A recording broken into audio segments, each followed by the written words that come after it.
आपल्या जिल्ह्यातल्या गेलेले होते सगळे भाविक होते। त्याच्यामध्ये ते काही वाराणसी अयोध्या सगळं करून ते नेपाळला गेले होते।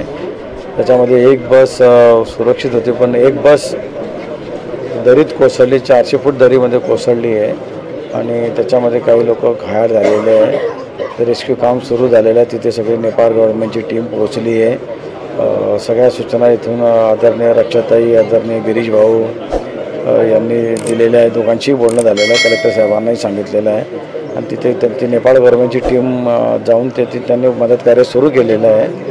आता जी लेटेस्ट जी माहिती आली त्याच्यापैकी 32 जण ताब्यात आलेले आहेत। त्यापैकी 23 जण अतिशय चांगल्या स्थितीमध्ये आहे। त्यांना काय म्हणजे पाण्यावर दुखापत झालेली आहे। काही 10-11 लोक आहेत, त्यांना थोडंसं गंभीर आहेत आणि काही लोक अजून शोधकार्य सुरू आहे। बहुतांशी जळगाव जिल्ह्यातील आहेत, पण त्यातले भुसावळ तालुक्यातले जास्त लोक आहेत।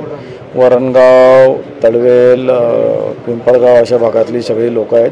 काही गाडेगावमधली आहे आणि काही इतर ठिकाणची आहे, पण बहुतांशी जास्त भुसावळ तालुक्यातले लोक आहेत। माझा प्रत्यक्ष नाही झाला, परंतु आदरणीय रक्षाताई, गिरीश भाऊ यांच्या थ्रू गव्हर्नमेंट थ्रू त्यांच्याशी संपर्क झालेला आहे।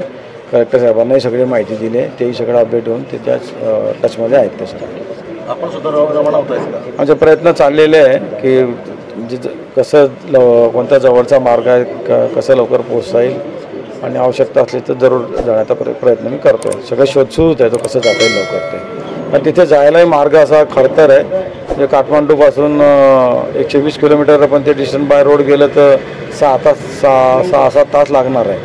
म्हणजे तिथे जाणंही अवघड ठिकाण।